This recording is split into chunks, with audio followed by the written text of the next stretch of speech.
My parents taught me about values, and they taught me about principles, and they taught me about character. But my experiences at Texas State strengthened that character. To do what I had to do in order to get my degree was a tremendous experience. It was hard, but it's okay. I wouldn't trade it because it helped make me stronger. It helped make me more determined. Yeah. And as a late teenager, I decided that my goal was going to be financially successful.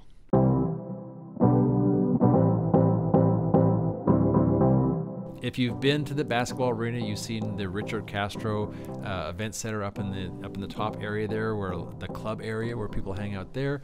The admission center has his name on it, and very soon, Castro Hall will open. It's our newest residence hall with 1,000 beds. 1,000 students a year will be living in a building named after you, Richard. Thank you for being here for the podcast. I'll tell you what, I am so glad to be here and be part of the podcast. And I can't tell you how proud I am and humble at the same time for the opportunities that I've had and the terrific experiences.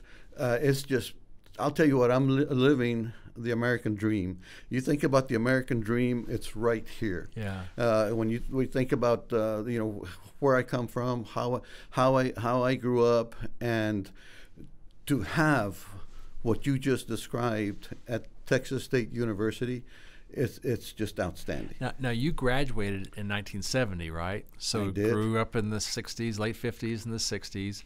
And I want to talk about the American dream because I always tell people, they say, what do you do for a living? I said, I'm involved in changing people's lives. I'm not doing all of it. I just get to be part of it. But, I mean, I think that Texas State is changing the lives of the people who come here. I think you're a living proof of that. So let's go to the very beginning. Like, where'd you grow up? I grew up in Del Rio, Texas. Oh, right on the border. Yes, right on the border, and then I still live right on the border. It's different, just up the road a little bit. Up the road, because my professional life took me to El Paso in the early 80s, and that's where I've been living. And I grew up in Del Rio, Texas. I'll tell you our background. It's interesting. My abuelita, my grandmother, relocated from Puebla, Mexico, in 1915 with a 6-year-old daughter as a single mom, and went to Monterrey first, and then ended up in Del Rio, Texas, and found a way to provide for herself and her daughter at first by doing houses and cleaning houses and being a housekeeper, and she was very well educated and came from a business background in her growing up years, so her passion was education. And she ended up starting what we call a escuelita, or a schoolhouse in the neighborhood. And with our vision of providing an education for every kid in the neighborhood. And this is way before Head Start or anything like that. And even though the classes were in Spanish, they experienced the structure of a classroom, the responsibilities of doing schoolwork and doing homework, etc. So by the time they went to the public schools, they had that much ahead, and they learned how to read and speak English and write in English much faster than the students that didn't. So as a toddler, I started going to her school and was exposed to the education atmosphere. And as I grew up, my parents had only a 5th and 6th grade education, but they educated themselves in both English and Spanish, and always promoted education to my brother and myself. So how did you end up at San Marcos? I'll tell you what, I first went to Southwest Texas Junior College, got my associate's degree. Where's there. That? In Uvalde, Texas. In Uvalde, okay. And ended up playing baseball and basketball there.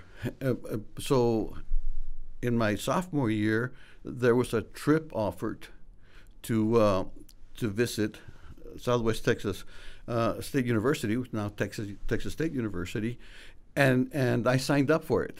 And because I signed up for it, a couple of my friends signed up for it as well. So we got on the bus, and they brought us to San Marcos. And as the bus was driving up on LBJ, and it was a lot easier back then, right, to get on the campus. Yes, the parking was a lot easier back then. And we drove up almost up to the Layer, a student center at that time. The building's still here. And I looked around, and I looked around at the campus, and I looked around at the buildings. I looked at the hills and the slopes, the trees, and it just grabbed me. Yeah. You know, I mean, just as soon as I saw it, I told Sal, one of my buddies, this is where I'm coming. Yeah. And he goes, "You're going to come here?" I go, "I'm definitely coming here."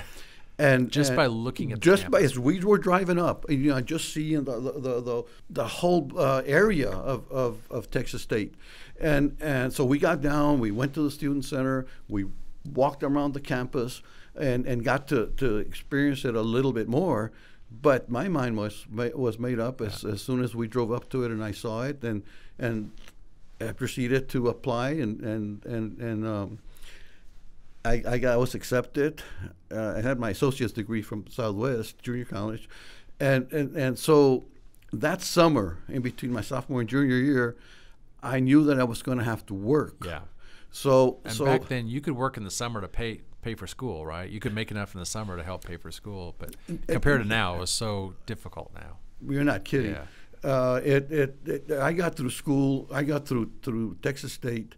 You know, remember at Southwest I was playing a couple of sports, so that helped with Sure. you know some. But yeah, I mean, I got through school with student loans, and working and part time, and so that summer I wrote a letter to the cafeteria director. And just explaining my situation and asking for a job. And so when I was time in late August to come, I went there to the cafeteria and asked for the director, and he called somebody. So I was taken to the student center. So they took me to the student center, and I was hired to work at the student center, which worked out perfect because I would go to work from 5 to 10. We would close at 10, and then we would clean up. So I would end up leaving there about 10:30, Monday through Thursday. Yeah. Monday through Thursday. So that worked out so well. And eventually, I got a second job delivering the San Antonio Light at that time. There was a second newspaper in San Antonio, Texas, and the San Antonio Light. And I delivered the newspaper to the entire city of San Marcos. So I scheduled all my classes in the morning, Monday through Friday. Started at 8, was done by 11, 11:30, depending whether it was Tuesday or Thursday. And I would hustle down the hill to my car that was on Guadalupe, parked in Guadalupe Street, hustle to I-35, get the bundles of newspapers, throw them in the car, roll a few, and start driving. And as I was driving, I was rolling newspapers. You're in the and car and delivering you're them. throwing them out the window. I'd be through by around 4:30. Hustle to the student center and start working at 5 until about 10:30. Go home, catch up on some studying. But on weekends, it was fantastic because on weekends, I only did one job, and that was delivering the newspaper, and that was early in the morning. And I'll tell you, Sunday was a bear. Those great big thick newspapers. All the inserts and so on. So I'd go home, rest up some, and catch up on a little bit of sleep, come to this building, which was the library at the time, and spend basically the entire weekend catch up on my studies and doing everything I had to do in order to be ready for the week. That's fascinating. You know, this building used to look a lot different on the outside. They called it the cheese grater because the windows were kind of in a weird kind of triangular shape and kind of looked like a cheese grater. There's actually a great picture of when they turned this into the administration building after they built LCAC, where people were they had like a chain of students and they were passing the books along to move all the books out of JCK and move into to LCAC. It's fascinating history. But, you know, I love your story because it's a story about, like, work ethic. Like, you didn't just go to class and, you know, do things a student do. You actually you had to work your way through college and hustle, right? There's no excuse. Yeah. Why? There's no excuse to not get a college education. Yes. You just got to have the desire, the ganas, and you got to be willing to work for it. You know, I'll tell you what, My parents taught me about values, and they taught me about principles, and they taught me about character. But my experiences at Texas State strengthened that character, because to do what I had to do in order to get my degree was a tremendous experience. It was hard, but it's okay. I wouldn't trade it, because it helped make me stronger. It helped make me more determined. Yeah. And as a late teenager, I decided that my goal was going to be financially successful. Yeah. And the professions that I wanted to acquire was in order to help me achieve that goal. And so that career that I was looking to get was to become an attorney. You're going to be a lawyer. I was going to be a lawyer, not necessarily. Mostly because I think people only know like 10 jobs, like doctor, lawyer, and you don't realize all the other jobs are out there. But lawyer is very popular. Growing up, success meant being a doctor, being a lawyer. We didn't know about a lot of the other professions other than school teachers. Yeah. So I chose that I was going to want to be an attorney, but not to be an attorney, but as a means to achieving my goal of financial success. But by the time I got my undergraduate degree, there was no way I could continue education. I had to get to work. Yeah. So then I went on and started my work career. Yeah. So now I'm going to fast forward a little bit and then help you tell us how you got there. So now you own 34 or 35 McDonald's restaurants, Yes. most of them in El Paso, Yes. but a couple now in New Mexico as well. So you've got this empire of McDonald's, and you must be one of the largest franchisees in America for McDonald's. You know, at one time, I was the largest Hispanic McDonald's owner, and I used to own all of the McDonald's in the Permian Basin area. Okay. Which included Pecos, Fort Stockton, Monahans, all of Odessa, all of Midland, up to Big Spring. And those I started acquiring in the mid-'90s. There was a fantastic opportunity with those restaurants because they were very low volume. Yeah. And evidently the previous owners just weren't doing what we normally do. In fact, I ended up picking up the Odessa McDonald's out of bankruptcy. Now, I will tell you, if you know anything about the McDonald's business, you got to work really hard to push those into that kind of situation. So it was a great opportunity for me. So I picked those up, worked them, made them extremely successful. We quadrupled the volume in those restaurants by the time I decided, they were all paid off. We had them at where we wanted them. And I figured, it's a good time to cash out, put our equities out. And so I sold that market, started selling off that market. And the last one I sold was Big Spring, Texas. And then I was focused more in San Marcos. And then recently, not too long ago, we expanded back out into New Mexico and bought a few restaurants in New Mexico. It's been a fantastic career and opportunity to have had the chance to go into McDonald's. Prior to McDonald's, though, I was a realtor and builder. And that's what I was doing before I bought the first McDonald's franchise. And before I was a realtor and builder, I was city manager for the city of Del Rio. Let's go back to, you graduated from college, Texas State, Southwest Texas State. And what's the first gig you got? Well, my first, I told you earlier that I had a goal of going to law school, but I thinking that I may not have financially be able to do that while I was an undergraduate, I decided on a little bit of insurance and got my teaching certificates. Oh. So my first job out of Texas State was that of a school teacher, and I taught third grade at San Luis Elementary in Eagle Pass, Texas. In Eagle Pass. A fantastic experience. I really enjoyed the city of Eagle Pass and the people of Eagle Pass, and the students were great. You loved the border area, right? It just happened that's where the opportunity was, and so that's where I went. And I was very involved with the schools and all the different kind of programs and the athletic programs. And while I was there, that 1 year, I only taught school 1 year, and then I ended up leaving teaching. Got an opportunity to go to work for the city of Del Rio as an administrative assistant / city secretary. A year later, I was named assistant city manager, and then eventually I was named city manager. Was the first native Del Rian and first really? Hispanic to have the opportunity to be city manager for the city of Del Rio. Eventually, I left city management because I have that urge of wanting to go and be an entrepreneur, have my own business, and my answer to having my own business was to start a real estate agency / contracting business or building business, and I had my broker's license, and I became a realtor, and I had my construction company. The construction company started, bam, like that. It just took off real fast. What year about is this? Oh, in the early 80s. Okay, so In the early 80s. Texas is booming then, right? So Actually, that's when, if you're going to go in the real estate and Yeah. construction business, that wasn't the time to do it. because actually the crunch starts to hit like 84, 85. Prior to that, inflation was out of control, Yeah. and interest rates were around 15% or so. You're paying 18% for a mortgage back Dro- then. It was terrible. Yeah. And so it wasn't the best time to go into it, but I made it work.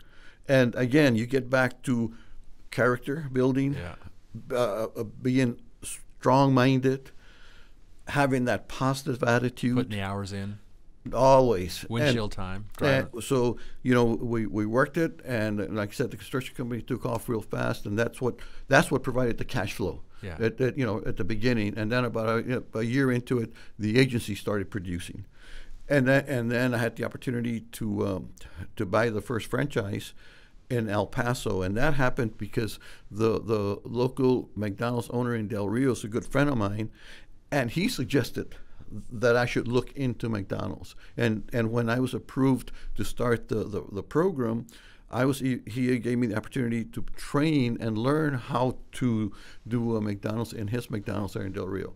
One of my friends was an engineer for an oil company, and one of her jobs was to build the very first gas station that also had a McDonald's attached to it. Oh, yeah. Or a fast food store of some kind. Do you have some like that, or are they all standalone? Those are called co-brands. Yeah, co-brands. Yeah. Because you've got the brand for the oil company, and then the convenience store, and then you have McDonald's. I have 3 of those. 3 of those. I have Love's, and then I have Chevron. Third one is in Carlsbad, New Mexico. Oh, yeah. And that's one of the new ones that we've added. It's a neat concept though, because I know when I travel, and my wife and my kids are so gracious about this, because I plug the GPS in. If it says it's going to take, if I'm supposed to get there at 7:30, I'm going to get there by 7 o'clock no matter what. And that means when we stop, we get gas and we do other stuff, and we get food, and we keep on going. Co-branding like that actually is great for us. We love to stop at a place where you can get gas and food at the same place. Undergraduate major was? I was actually an undergraduate major was that of history. Yeah. And See, government, because I figured government, be a great pre-law degree. Yeah. I tell students this all the time. It almost doesn't matter what your major is, because almost no one does a job named after their major. And what you're learning is skills like being able to read and to write and to think critically and communicate with people. Hopefully you're learning leadership skills through your extracurricular activities as well, so that when you leave here, you're going to get a job in any kind of field, regardless of what your major is. I think that one of the most important attributes that you can acquire is a strong character, a strong personality, and again, I always talk when I talk a lot to youth programs and classes and so forth, and I always talk about 3 attributes that I adopted that I followed throughout my adult career, and that's well, the first one is a positive attitude. Mm-hmm. And the way I describe a positive attitude is that there's nothing that I cannot overcome or solve. Mm-hmm. And the second one is being mentally strong. Yeah. Because if you're mentally strong, you're able to maintain your composure. And if you can maintain your composure, then you think and act more clearly. Because it's not always going to be easier, right? It's not Not- linear, you know. Anybody can do it when it's easy. It's when you're challenged that your true colors come out. Yeah. And then the third one is great work ethics. Yeah. And I describe that as doing whatever you have to get it done. Yeah. Now, I don't know if you ever got a scholarship when you were a student. I never. I think you had an athletic scholarship. I never got a scholarship for any number of reasons. But one of the things I love about your story is your passion for giving back, not just to Texas State. You established a scholarship program for McDonald's through the McDonald's Corporation. Talk a little bit about why you feel it's important to provide for others. Because you could be selfish and just keep it all for yourself and go to Hawaii every weekend, right? I actually see it almost as a responsibility of achieving a level of success. But even before I got to where we're at financially, I was always involved in the community, so in one form or another, whether it was giving up my time and counsel, and then eventually I was able to add finances to that. But I've always enjoyed working with people and being involved in this community, especially with youth programs. That's my passion, education and youth programs. And I think it probably goes back to my family. Yeah. But in fact, people around my age, or a little younger or a little older, when I go back to Del Rio, still talk about my mom. Yeah. They still talk about my dad. And a lot of times they'll talk about how my friends would go to the house, and my mom would always be ready to always provide snacks, meals, one thing or another. We used to live not too far from the railroad tracks. Back then, we used to have the hobos. Yeah. They're called something else now. But they would walk the neighborhood looking for some meals and things like that. And so they were, whenever they knocked on at our house, my mom would always provide something to eat for them, and some would offer to do a little bit of work, and she would always tell them, "Well, clean the front yard." And then provide the meals for us. So I always, as a kid, I saw that in the family, and that, I'm sure, contributed to adopting that type of a mentality and attitude. But it's something that you feel that you just want to do, and so I see it as a responsibility to get involved and give back, and again, especially in the area of education and youth. So the opportunity came up to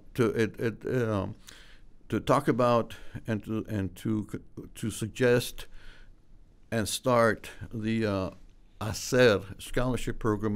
That's what it's called, and the McDonald's ASER scholarship program. And initially, the ASER scholarship program targeted Hispanic students, and from the time that I started it in 1985 to the present, there's been over $35 million that have been contributed for scholarships. The program is now open to everyone, and it's great because the students and young people from all walks of life a lot of times need that extra push, that extra help. So but the program is still going, it's still strong, and it's still helping students not only in El Paso and in Texas, but across the country. Yeah. Well, just like people were talking about your mom and dad in Del Rio, people will be talking about Richard Castro forever now because of all the great things you've done. The legacy that will outlive all of us is based mostly on your generosity and your giving and your passion for other people. So thank you, Richard, for representing Texas State so well. We're glad to have you as one of our alumni, and actually you're going to get another degree from us pretty soon, a new honorary doctorate. So we're excited about honoring you there at graduation as well. Congratulations. Thank you for everything you do for us.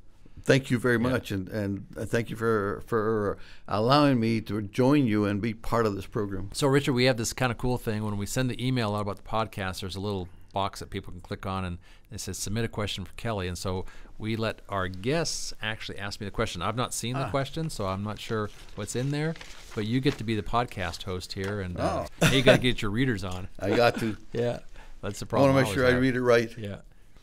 Okay, here we go. All right. What is your favorite Seinfeld episode or moment?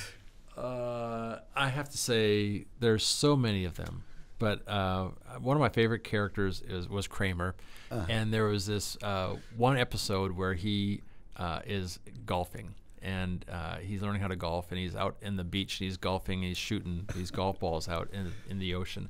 And then the other character, George Costanza, who's also hilarious, he's pretending to be a marine biologist for his girlfriend, and they're walking on the beach, and there's a whale out there that's struggling, and someone says, "Is anyone a marine biologist?" And his girlfriend says, "My boyfriend's a marine biologist," so he has to go out there and wade into the water. And then he's retelling the story later that day, and he says, "The sea was angry that day, my friend." And then he says he climbed up on the big fish. No, you mean whale, whatever. And he pulls out this Titleist golf ball. And so that whole scene there's like two different stories going on, like great Seinfeld episodes. They all kind of came together at the end. So probably the Titleist in the whale's blowhole is probably my favorite scene. Do you have a favorite Seinfeld episode? Oh, wow. I tell you what, not a single moment that pops to my mind, but I really enjoyed the program. It was so funny, and I still watch from time to time. Yeah, the reruns. Yeah, that's timeless. And even though like today, a lot of things wouldn't happen because we have cell phones and GPS and so on, that people don't get lost. They can't find each other and so on. But it is still fun to watch today. My kids watch it, so it's great. Well, I enjoyed it then, enjoy it now. Well, thanks so much, and thank you all for joining us as well. It's always great to spend time with our alumni to hear more about what we're doing. Thank you, Richard, for supporting our students so well, and actually, Richard is an embodiment of so many of our alumni who are standing up for students who can't stand up for themselves by providing scholarships and helping students get from here to there. Being a college student is more challenging than it's ever been before, and we're so grateful for the support you provide for us. Thank you all for joining us at the podcast. Until next time, stay up, everyone.